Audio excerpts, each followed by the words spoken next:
really excited and honored to have Stacy Smedley back once again. This is actually our third webinar together, Stacy, so we're getting to be pretty old hands at doing it together. So in this session, 1 year later, we're going to look at the adoption of the EC3 tool, who's using it, what's new, and how things in the world really are changing.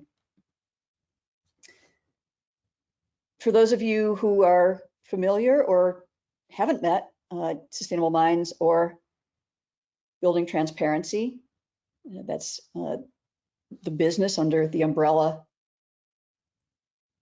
that EC3 tool is under.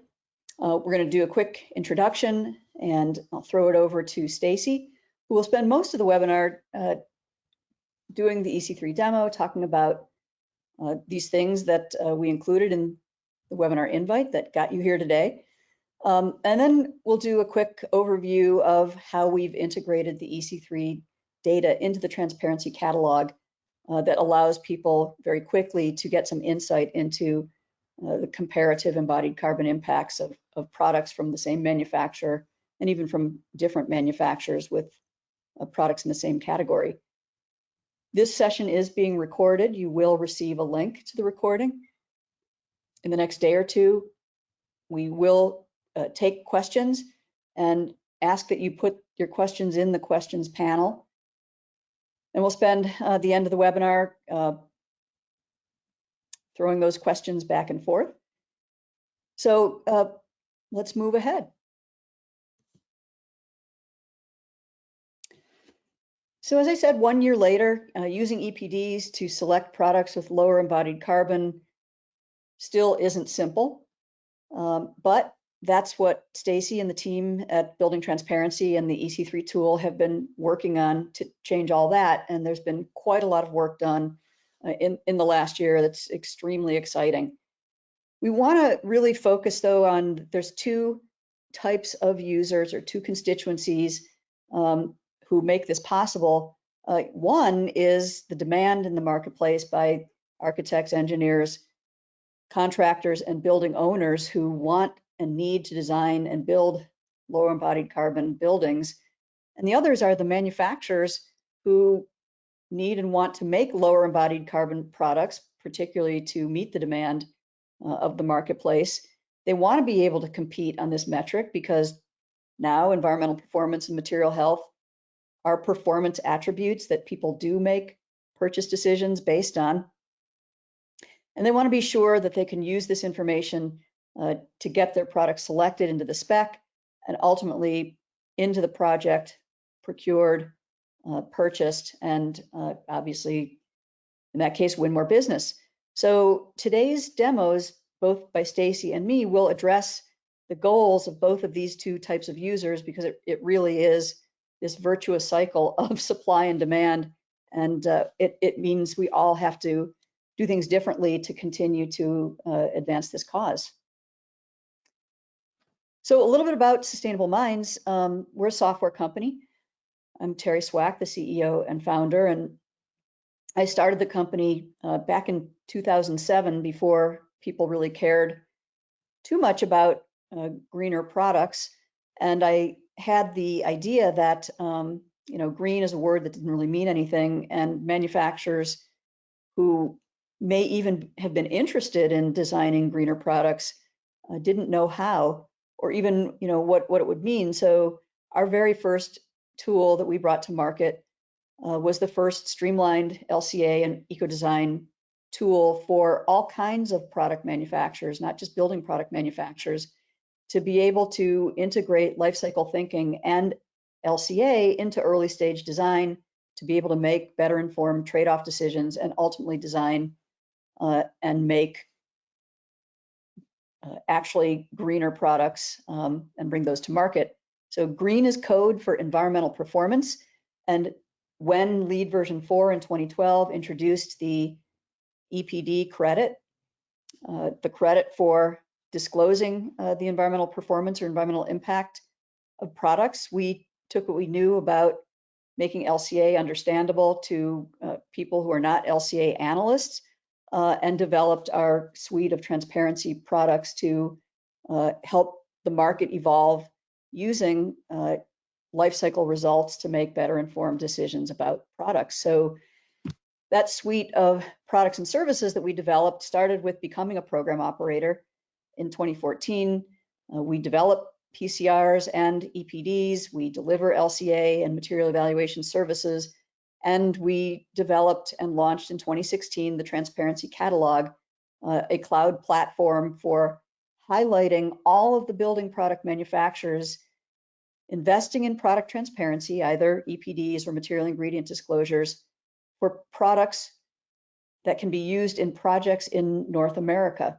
And so because we have understood from the beginning that people need to learn while they do, they don't really have time to do things separately, it's important to integrate learning into the hands-on tools that people are using.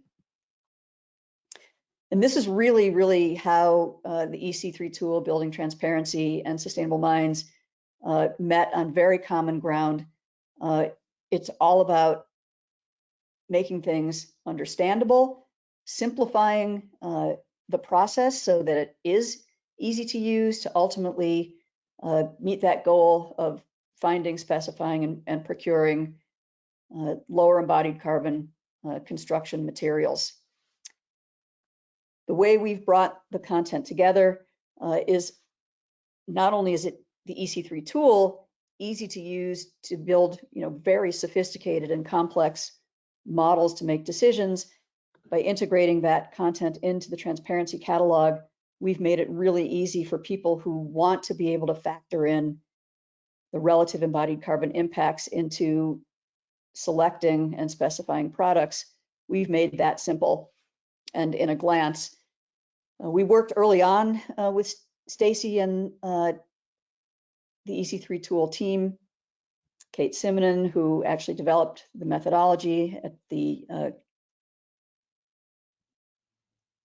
Research Institute and the Carbon Leadership Forum. And we simplified the embodied carbon range that the EC3 tool develops into these colored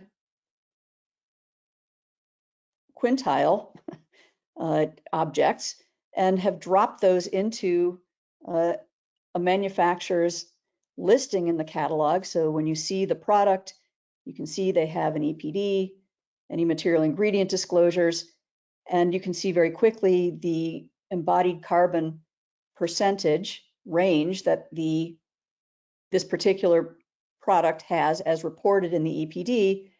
And then this link goes directly to the digital EPD in the EC3 tool so that a user can either begin their journey of modeling a building or making comparisons or add it to a project they're working on. So the same thing when a user is in the Transparency Catalog and now they're looking at different products by master format, division, and section.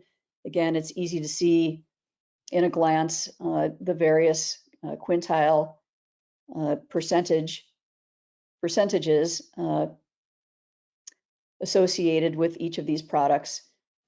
And you can understand how now we've really connected the last mile, making it easy for people to find the product information, contact the manufacturer, as well as modeling projects, running comparisons, and ultimately making the best informed decisions about embodied carbon impacts. We're going to do a quick demo of the catalog later to show you how that works. But now I'm going to throw it over to Stacy, who is going to talk about the EC3 tool and what's happening there. Great, thank you, Terry. I'll get my slides up.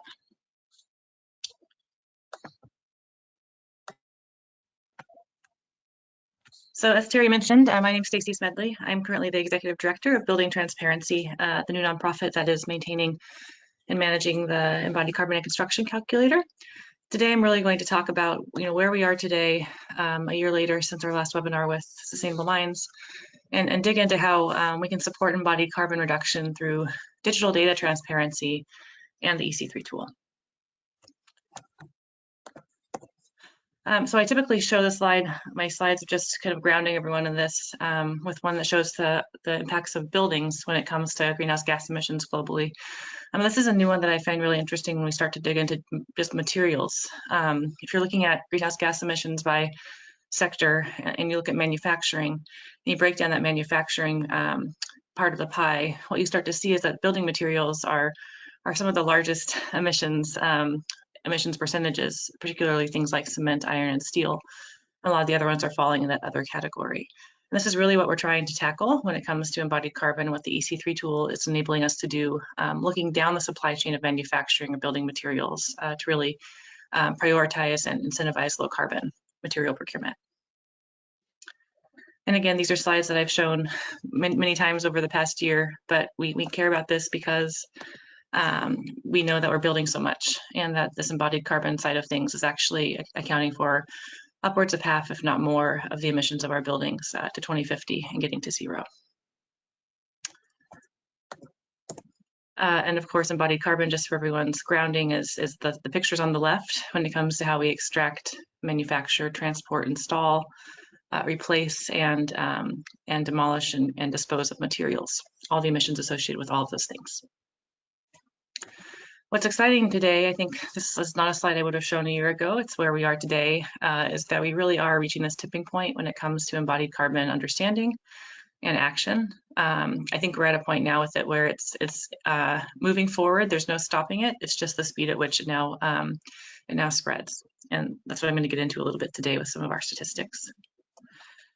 Starting with just how supply chain is starting to come up when it comes to these zero carbon commitments we're seeing. So this is just an example. I love the Microsoft slide up on the left, showing that the scope 3 emissions bucket, when Microsoft started doing its carbon math, you can see it's 12 million metric tons for scope 3, which is where embodied carbon emissions of materials comes up, along with emissions of all the things that they make at Microsoft. You can see how large it is compared to their other emissions buckets, things like operational emissions of their facilities and transportation of their employees. So it's important because everyone's understanding the scale of these emissions impacts and building them into their climate commitments and their zero carbon targets. Then we're also seeing, of course, policy now popping up across the country, whether it be at the city, county, state, or federal level. This is a great slide from the Carbon Leadership Forum's Embodied Carbon Policy Toolkit. Just a couple of examples of how we're actually seeing EC3 pop up in policy now. This is a county policy where they're talking about requiring environmental product declarations for concrete and then using the EC3 tool to help choose the lowest embodied carbon materials per project. And then, of course, the federal policy that's come out by clean procurement requirements as part of the Clean Futures Act also reference environmental product declarations for a list of materials, as well as over time setting targets and potential kind of a climate star program for the lowest carbon emitting products. This is something that's been released recently. And then you've got folks like Bill Gates talking about this in books and how concrete and steel need to be innovated to get to low carbon or zero carbon technology solutions. The positive thing that I've seen with all of this is that it's not a story of we can't get there, it's how do we get there. Looking at carbon and steel specifically, or concrete and steel specifically, it's not saying that this is impossible, it's saying that this is in progress and that there are a host of technologies and investments happening around decarbonizing those manufacturing emissions. The question that we had when we started all this, though, was knowing the scale of embodied carbon emissions, what do we do about it? How do we help the industry start to be able to look at manufacturing emissions in a way that could actually reduce them through our procurement and specifications? And that starts with understanding the stages of embodied carbon and where the impacts are. So these are all the stages of embodied carbon that we talk about, that I mentioned in that picture slide. What we started finding when we began to look into this was that the largest pie of embodied carbon emissions for building materials is really in this A1 to A3 product manufacturing stage, which can be upwards of 70 to 80% of the overall impacts of a product over its life. So this is what EC3 is focused on very explicitly, is this A1 to A3 products cradle to gate stage. This is also because that is what is explicitly provided in all EPDs. Others may include, some may include other categories, but this is what we can pull out of all of them from a global warming potential perspective. So EC3 started and continues to be a free, open access, transparent, easy to use industry-led, supply chain focused embodied carbon and construction calculator. It is meant to actually fill a gap. It's not replacing life cycle assessment tools like Tally or OneClick or Athena, where you can use average emissions data for systems choices like envelope A versus B or structural material A versus B. It's really once you have that bill of materials and you're getting into a kind of mind frame of estimating, where you'd have a bill of materials with unit costs per quantity to get to a cost estimate. It's also now when you could start getting to a carbon estimate and looking at a kilogram of carbon per material and really digging into the product level comparisons of what you could specify or procure. So really, we would like everyone to do whole building LCA early to optimize their buildings and their systems and materials, and then move to specification and procurement in EC3. And then at the end of the day, realize your savings because you've done what you can across the whole design process. The tool started again as an incubation project at the Carbon Leadership Forum after being co-conceived by Skanska and Sea Change Labs, the software development company. And this is just a reminder of everyone that gave their time and sponsorship and partnership to that effort before launch in 2019 in November. After the tool was launched, that's when Building Transparency was established. And Building Transparency is a Washington State nonprofit with federal compliance, which is great. We're officially a 501c3 as of last year. Our board consists of a lot of our large tech supporters and partners that are trying to enable supply chain accountability. We are currently funded and supported by a host of partners that were either part of the initial funding process and support or have come on since. We're excited to have folks like Mercury and Turner in terms of general contractors joining, as well as support from Gates Ventures and Breakthrough Energy now from a philanthropic perspective. Sorry if you're hearing my pug eat breakfast in the background. He just woke up. So the tool or the nonprofit's doing a number of things. The first is, of course, continuing to maintain EC3 and scale it and support our users. Just for one little bit of data point, we're also working on a bunch of other things. So as we peel back the onion, the layers of embodied carbon accounting, we've gotten to a point now where we understand that we need a standard free digital format for EPDs. So we're developing that and piloting it with program operators to get the information digitally into the database. We're working on other work around life cycle assessment data to fill out the other stages in an open, transparent way, as well as policy and certification support, and a whole list of other projects around education of manufacturers and owners and how we can really come up with common asks and language and alignment around how we approach embodied carbon accounting. Getting into EC3, this is a slide I've used for a long time because the point of EC3 has not changed. It is a carbon estimating tool that allows you to take material quantities from construction estimates, BIM 360, a new beta Revit plugin, and Tally, and multiply that by the kilograms of carbon per unit that we can get out of environmental product declarations. So EC3 consists of a growing digital database of third-party verified EPDs, that allows you to do the comparisons and specifications, but then also lets you build up a building carbon estimate for your project. EPDs are of course, the documents that we're using. They are third-party verified. I like to say they're like nutrition labels for building materials, where they're looking at the environmental impacts across a bunch of different things. The one that we pull out for EC3 is the kilograms of CO2 equivalent and the declared unit, of course, so we can do the math. And then just a reminder that we do have the ability to get the data into the project planner in multiple ways. And quickly running through just some of the process. When you're in the tool, I'm going to do this live in a second just for one material category, but just to show you in some pictures, there are a list of material categories. You'll see a whole bunch in pilot here. These are all categories where we've been building the EPD databases out before launching to the public. And those categories are slated to go public over the next 3 to 6 months, depending on how mature they are. And that'll include things like other finished categories like resilient flooring, things like cladding for the envelope systems and roofing.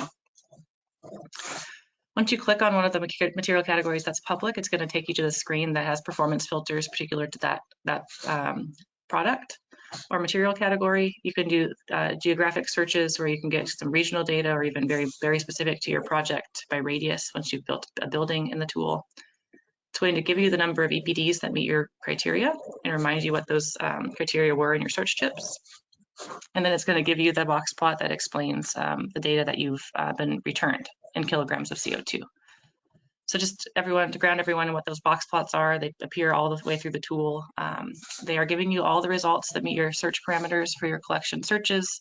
They're going to give you the highest to the lowest returned result from a kilogram of CO2 perspective out of the EPDs, and then also give you the CLF baseline. There's now a 2021 baseline that the tool uses, as well as the 80th to 20th percentile of the results. So we call the 80th the conservative number. If you don't look at low carbon procurement, you could do that high of a result. You could actually procure that high. If you were thinking about it from a low carbon perspective, you may be able to get to the achievable. That's telling you there's still 20% of the returned results below and 20% of the returned results above. So that's a pretty good kind of 60% of the data range inside that little rectangle. How this applies when you start doing comparisons in the tools, you can click compare over the manufacturer column, and it's going to start showing you things like how many EPDs each supplier has. This is looking at concrete suppliers in Washington State, which is what my search tips are telling me.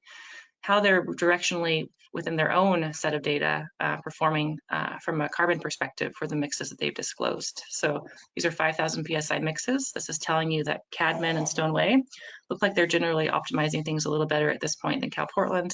That's just directionally allowing you to see the data and potentially engage your suppliers. You can also do things like set limits in a spec of a kilogram of CO2 limit. This is something that codes like the Marin County Code in California are doing. So this data can inform a kind of conservative or reasonable limit. That can also show you the potential reduction from that conservative and achievable if you want to set a reduction target. The hope is that as we do this, these box plots of where the data generally lives, everything is going to reduce. So as manufacturers are now competing on carbon and optimizing their products, of course, as we continue to ask for that and the data continues to populate the EC3 tool, the hope is that they compete, they continue to innovate, they lower their carbon emissions and stay cost competitive in the process. And you can think of baselines or these reductions kind of similar to asteroid baselines, how they've gotten more stringent over time. You can also do things in the search like filter by manufacturer or plant if you want just to get a very specific set of data. You can compare mixes or products at the product level. If you click compare over that column by selecting a few different products or concrete mixes, in this case, it will actually give you those mixes next to each other, or you can actually start to see if you knew that all three of these mixes met your criteria, that you could procure that 4C, 44438 and be optimizing from a carbon perspective. You're going to see here some blue squishy stuff. That is the uncertainty around the declared value in EPDs. This is because if you start to look at the EPD, this is the digital version of the EPD in the tool. If you click open, you'll see that we're assessing the data for how specific it is. So this concrete mix EPD is manufacturer, plant, and product specific, but we're not sure, or we know that they're using cement plant average data, not actual data from their cement plant supply chain. So they have 0% supply chain specific, and that gives a burden of the doubt uncertainty to their number. We always include the declared number, but we do include that uncertainty so users understand that there is some variability in the data based on us not being able to be sure of supply chain specific data in this case. The next thing is the plan and compare buildings function. This is where you can add a building to the tool. If you go in and just add a building project, you can start to do things like most of our users still just hand fill information in. This is kind of like a cloud-based Excel spreadsheet where you can type in your description under name. You can type in your quantity and your unit. You can use cubic feet, cubic yards, cubic meters. The tool will do the math and the conversions. And then you can click search and actually do these material searches directly from your project. Here I am again putting in my strength and a radius for my site because I'm doing this from a project where I have an address listed in the tool. It's giving me my samples, and I can use that collection to get the range of what's possible for my project. If you do that for all the project or all the materials you'd like to include, it's going to roll those things up into a total kilograms of carbon for both those conservative and achievable numbers. The realized defaults to the conservative until you select environmental product declarations to realize your savings. And you can also do things like click the summary chart button to get to a whole bunch of different summary charts in different kind of formats, uniformat, master format, or the LEED compliant charts. those charts look like this. This is where you can actually get to Sankey diagrams that are showing you the relative impacts of each material on the left and the potential reduction range from that conservative to achievable of your collection search. So that's really what's possible based on the supply chain and the EPDs currently in the tool. So it helps you focus your attention on the material categories with the greatest impacts and the greatest ability to show a reduction. Then over on the right-hand side, it rolls it up to an embodied carbon reduction potential for the entire project. Once you know what you're using, you can go back into your searches and actually select the EPDs that you know you used. So during procurement, if I knew that this mix P6J from Central Concrete was the mix that I procured for my concrete for this small project, I could update or change this element with that selected material included now. And again, go back to the charts and what you're going to see. I clicked on the lead charts this time, or first the lead chart, the Sankey diagram, that is showing me my realized savings with that R all the way across from the left to the right. If you hover over this live, which I can do, you'll see the actual percentage reduction that you've achieved. And there's also a bar chart. This is largely what's used for lead compliance for the procurement pilot credit that's showing the building baseline using the CLF baselines in this case, and then the potential reduction to the 20th percentile of the data, and then what you actually realized for each material category that was included. Now I'm just going to actually do a little live demo so you can see how this works and that it's actually real. This will take about 5 minutes, but this is just, if you would like to register for the tool yourself, you can go to buildingtransparency.org and click the register free button. If you've already got a registration, of course, you just click sign in from the site, and I will do that now. So again, here's the home page, the register for free button or the sign in button. I'm going to go ahead and get to my ordinary Stacy account, which is my public account, so it looks like what you would see. Again, on the left, you're going to see all the different material categories. One thing that's exciting once you log in is just that this map here is always going to tell you the current state of the database. So this is looking at how many EPDs we have now globally for non-concrete materials.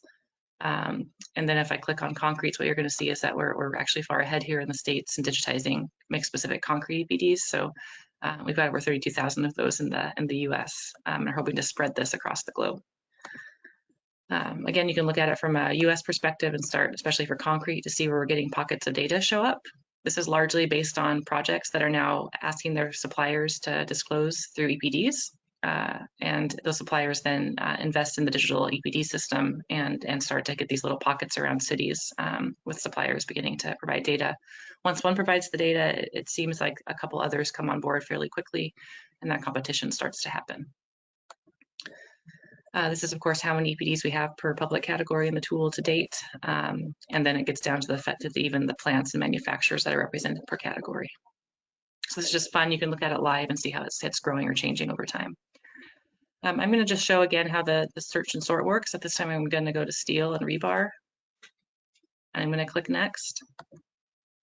And for this case, I'm just going to put in US to say that I know that I want to procure my rebar from a US source. Click search. Again, there's my box plot that's telling me the whole range of my results. If I scroll down, there's the number of product-specific rebar EPDs that we have. Again, it's showing you the manufacturer, the plant, the product name, and the description, as well as the kilogram of CO2. There's the comparison button over the manufacturer line where I can open this up and start to see everyone's data, as well as the uncertainty. Uncertainty in rebar largely comes from whether it's plant-specific or not. And you can see here, Far West is of course, a Washington rebar supplier. I know this, and they have a good hydro grid and electric arc furnace and recycled content, so that's why they're coming in lower. But again, just being able to see the data comparatively. I could do it one more time for a finished material. I'll go back over here to finishes. I'll go to carpet this time. I'll keep my USA filter. I'll click carpet tiles, and then I'll click search. Same thing, there's the box plot with the data. If I scroll down, it's going to show me all the different manufacturers and suppliers, give me all of that same data, allow me to do that same comparison on the left, where it's going to show me the range of emissions from all the different suppliers and how many EPDs we have.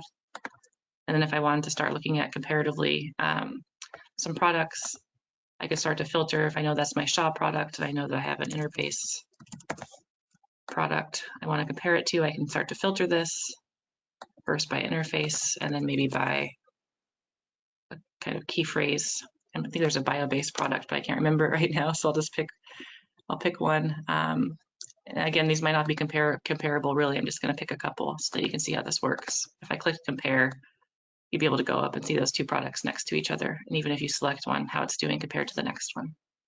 So again, just working on trying to help to inform specs and drive to low carbon solutions and letting the user compare what they know. If I close up the finding clear materials again and go to the building planner, I'll just open up a building live so you can see this.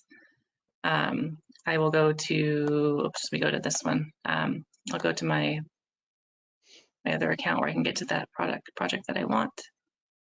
My son's underground lair for our dog that you've been hearing snorting in the background. But here's this project. He's put in the building use and the square footage, the construction date, the location. He's done things like what level of design, where the data is coming from, so you can go back and remember what the snapshot of this project was and what the data you used was. And then here you can see he's actually done that, where he's put in the description and the quantity. He's done his collection searches, but also has selected materials, so he knows that he's selected a product EPD for each one of these things. And again, here's those diagrams again. There's the lead charts where you can get to a Sankey or a bar chart just for the product categories that meet the lead requirements, all the way over to just a uniform map view if you'd like. We can see here it's showing me my selected and my target based on all the EPDs that were selected for this project. There's also Excel reports that you can download. So if you download the lead report, it's going to meet the lead criteria again for reporting for that credit. There's also just a building element report that will give you a little bit more data outside what lead wants. And these are nicely formatted and give you all the things you'd want, including links back to the digital EPDs. The last thing, maybe a fun thing to show just on the building side, there is this embodied versus operating option where you can put in an EUI, the source of your electricity. I'm going to actually update this to be California because this project's in San Francisco. I can click the embodied versus operating button and it's going to show me the embodied carbon emissions comparison for this project, which is approaching that 50-50 range, or telling you it takes at least 15 years to get to 50-50 from an embodied and operational perspective. With that, I'm going to go back to my slides and just kind of pick up where I left off. We're currently seeing these steps really when it comes to low embodied carbon procurement, now that projects and teams are going through this process. And really the first thing to do is, if you go into the tool and the EPDs are not there for the manufacturer or product you want to use or compare or understand, the first step is to really ask for EPDs. So on the Building Transparency website, we've got a resources button where you can download some template language and template request letters that you can then make specific for your project or your product. If they do have EPDs, specify them. So there's good language that you're seeing over here on the left that we're getting ready to actually publish as template language that talks about how you can start to build in potential language around using the Carbon Leadership Forum baselines, using EPDs out of EC3, explaining how EC3 looks at the data with the adjusted values, all the things that you would want to be able to include in a specification.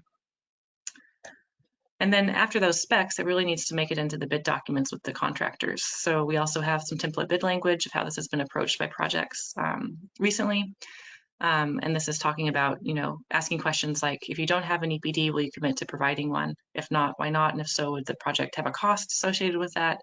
And talking about how we use the data in the project and why it's important. The last is just an example of what this looks like for a project where we built a performance-based concrete spec. We required EPDs because we knew our suppliers had them, and we were able to get the suppliers to return representative mix EPDs for the project and have that actually get to a reduction for the project from the baseline. And the low bidder was the lower emitter on this project. Of course, then if you get EPDs, you must track the realized savings so you know how you did on your project. And that's really what I showed you with the EC3 tool and the charts that you can then show you your realized savings. So EC3 right now is really supporting 4 trends when it comes to public and private embodied carbon policies, requiring EPDs, utilizing the EC3 database to display the compliant ones, setting targets or limits for a specific list of construction materials, and then requiring project teams to submit the data so we can realize the savings. And then just the stats at the end before I turn it back over to Terry.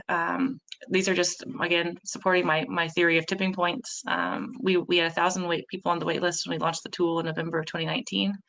And this is the curve that has not flattened, which is good in this case, where we've now, I think, eclipsed 13,000 users as of last week, with a pretty good profile of the AEC industry to date in terms of who's using the tool: architects, engineers, contractors, etc. And then also what the searches look like for concrete for the past 6 months. Just an example, we could do this for any category, but there's been over 28,000 searches of the concrete category in the past 6 months alone. Something happened in March of 2021 with architects. They really started going in and looking at the concretes. And then again, building projects in EC3 per month. This is just kind of how many projects have been added to the tool. We're almost at 2,000 building projects in the tool from users. Again, a large number of those coming through the manual entry function, but some tally imports and BIM and Revit integrations beginning to pop up and continuing to be used. And then just my final kind of slide that shows how we can now look at this data on projects that have reported it and see that we've, over the course of a year looking at concrete, seeing the kilogram of CO2 per unit of concrete reduce through things like alternative cements and cement plant specific data and low carbon technologies being invested in by the concrete suppliers, but the cost of the concrete from the suppliers is staying the same. So right now we're saying that we can see about a 30% reduction in concrete from a baseline mix at no cost premium. And again, this is supporting that idea of competition. Just how the tool supports this, you can actually go into the tool and do things like see a mix with fly ash versus a standard mix and see that reduction between the two. Do the same thing when it comes to standard cement to type 1L cement by being able to sort and filter for those descriptions in the tool.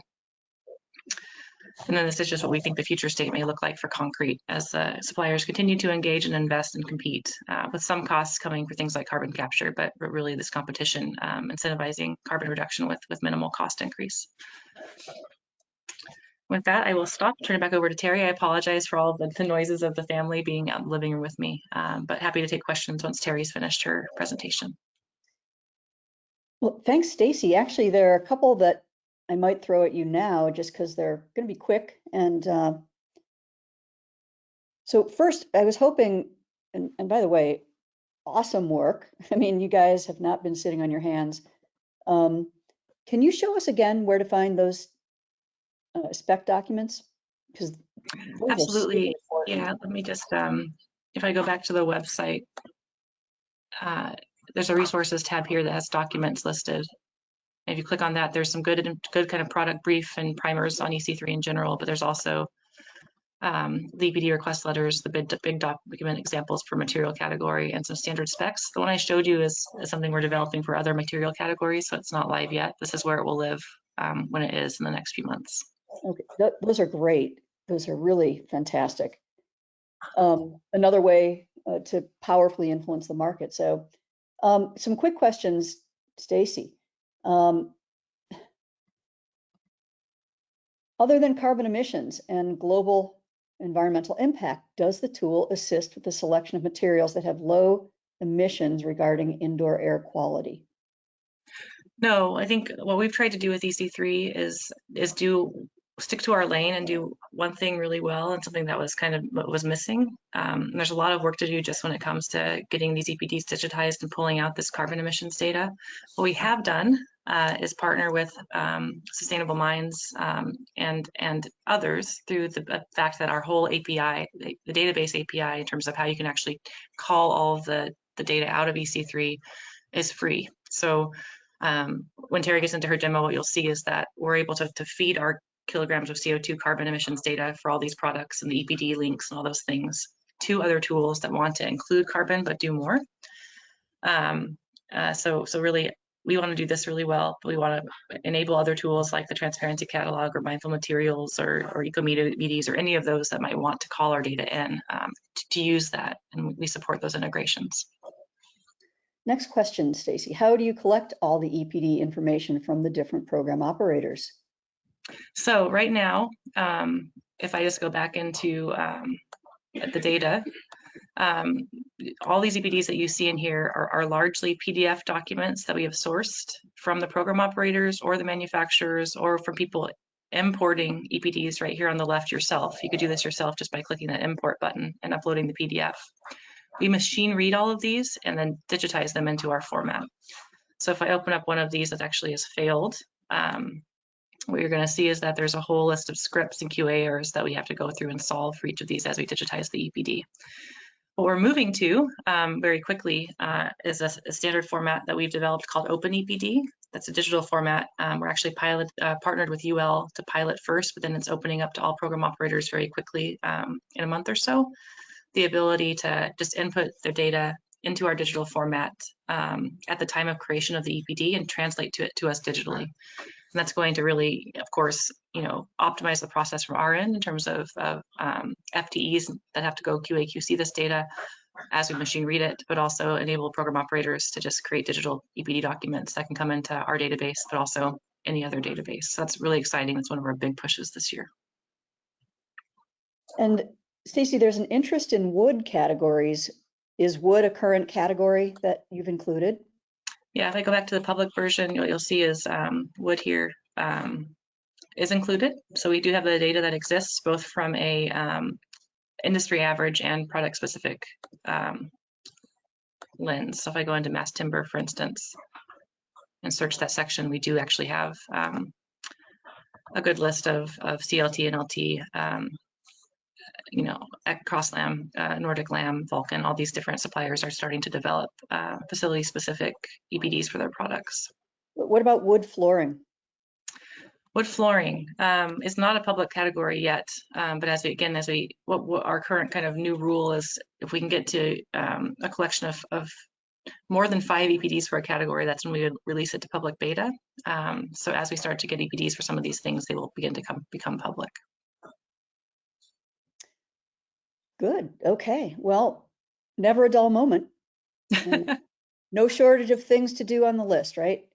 No, we're not going to be done for quite some time. Maybe ever. I don't think so.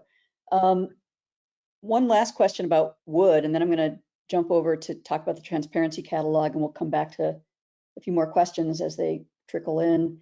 Are you able to track the number of types of searches? Are you seeing trends for searches on different categories, like mass timber, for example? We do have the ability to track per material category, and we've done that. I need to get an updated report where we can see, which categories are getting the most the most activity or attention. I don't think we've done a search or a call yet of the data to see within a category what subcategories are being searched, but we can. All those kind of searches are possible. We don't, of course, look at which users are searching what, but just really number of searches. That's something someone's interested in. We can more than happy to do a search query. All right. Okay, well, let's go back here to the transparency catalog. And I'm going to share my screen. So what's been great, again, working with the transparency catalog and the EC3 tool, is aligning, making it easy to align the material groups with master format.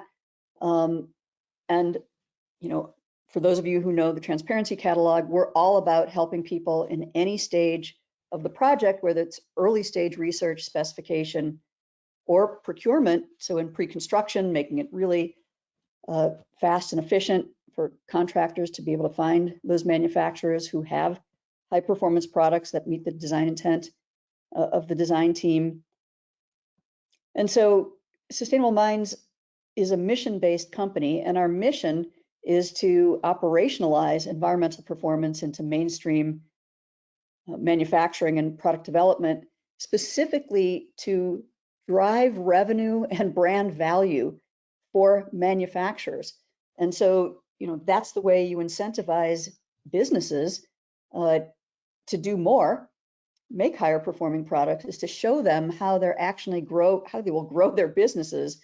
And so Sustainable Minds really represents the interests of the building product manufacturers by making a platform that is super, super easy for their customers and the most targeted architects, engineers, contractors, and owners who are looking to select, specify, and procure the actually higher performing products, not just the ones that have disclosures, but really being able to use the information to make better informed decisions by revolutionizing how that gets done by making it super, super simple. For those of you, again, who are not familiar with the Transparency Catalog, to you, if you're an AECO, it's a great resource to find brands and products quickly. For manufacturers, it really is a marketing and sales enablement solution, because not only do they get their products in the catalog in a format that allows their products to show up in all of the master format divisions and sections that can be specified in, but we also deliver to them training, webinar participation, and other services that bring their people inside their company up to speed with being able to talk about environmental performance and material health just as well as they're able to talk about all the other performance attributes, functional performance, safety, costs, all those other attributes that they have to be able to talk about, inside out to sell a product. Now, environmental performance and material health are attributes that people use to make decisions, and they need to be able to talk about those and be able to help people make those kinds of informed trade-offs. So we really do offer a comprehensive solution to manufacturers to help move the needle on their sales and marketing efforts around their higher performing products. A couple of years ago, we decided that because there are 9 or 10, sometimes there's other program operators in Europe that North American companies are creating their EPDs with, there was no single source where all of the EPDs from all the program operators could be found. And there really aren't APIs from many of those. In fact, most of the program operators do not have APIs. And so we set about a process to find all the EPDs from all the program operators in North America and from some European program operators who are making EPDs for products for North America, and to organize them by master format, division, and section. Most of the EPDs are not designated that way. And so to be able to take all this disparate content, to get it into all in one place and in an organizational structure that people understand on the path to digitization, which has been awesome that the EC3 tool has picked up the challenge of that digitization process. But ultimately, as Stacy pointed out, in the Transparency Catalog, we provide more information about environmental performance in addition to embodied carbon, because people make their own decisions. They have their own selection criteria frameworks about how they make decisions. And so, again, what we like to tell people, again, is that people don't specify disclosures. They specify products with disclosures. And at the end of the day, you don't care if the architect has one EPD or one HPD for 10 products. You really only care if the product that you want to specify has an EPD or an HPD or a declare label or whatever you're looking for, and you know which one it is, so that you don't have to hunt around and try and pair up which disclosures go with which products. And today, because of the way disclosures get made, one disclosure can represent one product, 10 products, hundreds, even thousands of products. Now, when we designed the manufacturer's listing for the Transparency Catalog, that was problem number one that we set out to solve. And so if you look at the core product table in a manufacturer's listing, it's actually a matrix. It's organized by master format section number. We append the manufacturer's brand name or product line names to make it easy to scan their listing and quickly find what they call their products, and then be able to go into that product list and literally see every single product in that section that they have, and see that, oh, they have EPDs, they have a declare label, they have an HPD, and I know for a fact that it's these disclosures that go with that product. And when I click that link, it takes me to the product page on the manufacturer's website. So we don't believe that manufacturers should have to manage a lot of content about their products someplace that isn't their website, because that's why they have websites. They should be the single source of truth. And so that's why we send people directly through to the manufacturer's website. But you can see now we've pulled out information about each disclosure type so that people in a glance can kind of see what the results are of the disclosure.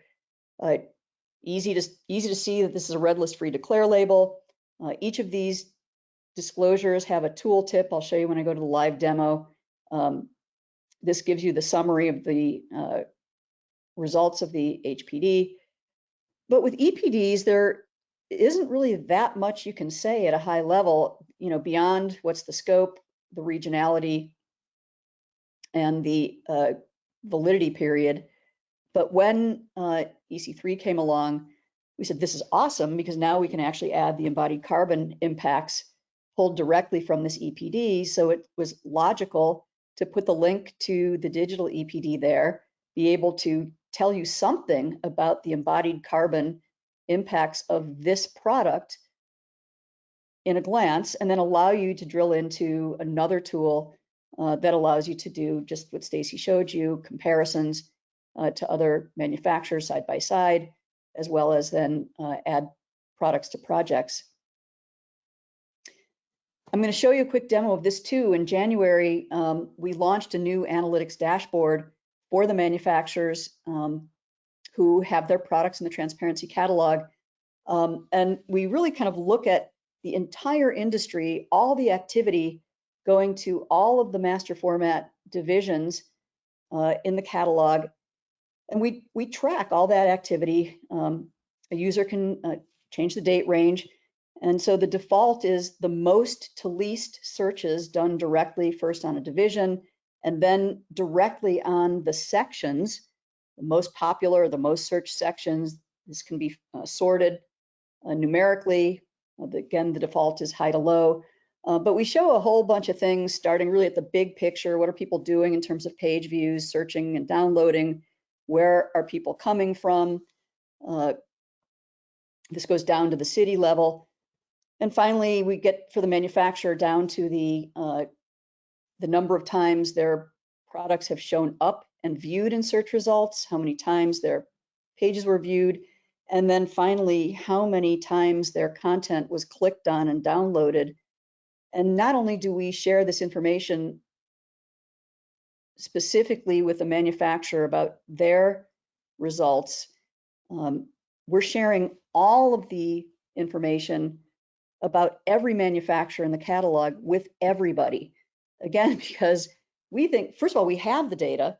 We are the transparency catalog, so we feel that it's important to be transparent, again, to drive our mission of operationalizing environmental performance. And so if you can show manufacturers the benefits of investing in product transparency and winning new business compared to other manufacturers, that's really important. And so that's what we've done. And we've also wanted to be able to show them, look, all you really care about is how much visibility is your brand and are your products getting in the master format sections that your products are in when people come looking for those products specifically. So now manufacturers really do get a good sense of the visibility that they're getting from all the people who are coming looking for their kinds of stuff. I'm going to jump over here. Just quickly, here's the live catalog. And here I am at the live USG listing. If I scroll down to the EPDs that do have content in the EC3 tool, I just wanted to show you, here's the tooltip that really boils down the 50-page methodology document into a tooltip and explains, what the percentiles mean, how you can see now what Stacy showed. This is the result reported in the EPD with the uncertainty compared to the industry range. One of the things we wanted to be sure that people understood is that the results are certainly not precise because things are getting rolled up and categorized. They're directionally correct. And one of the other things that's pretty important is that, and Stacy showed this when she showed this diagram, is that they're looking for certain attributes of the EPD to make it as specific as possible. Is it plant specific? Is it product specific? Does it use supply chain data? And so when it does not use each of those things, there's a certain amount of uncertainty that it's not specific. And so that's what Stacy was explaining is this blue fuzzy stuff. Essentially, they add an uncertainty penalty or an uncertainty tax, if you will, for not being specific.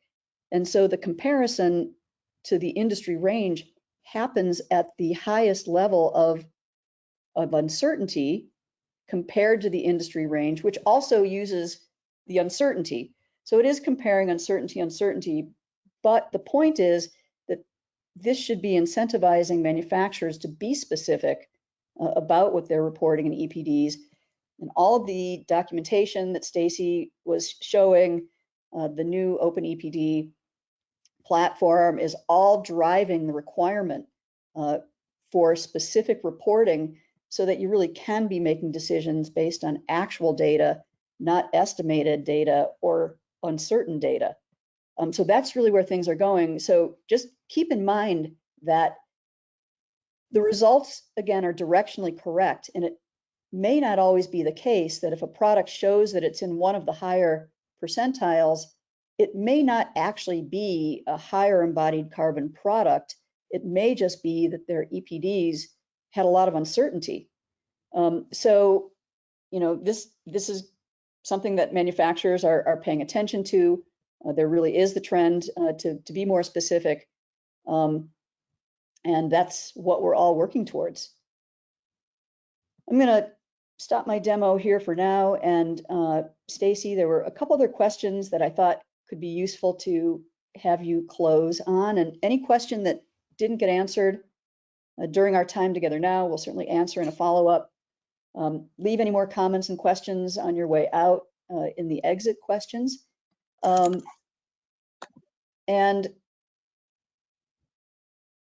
there was a question that came in, and it wasn't posed as a question, but I think it is.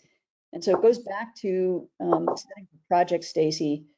When you enter your building site location, will it automatically filter to be able to show you suppliers that are closer to the site?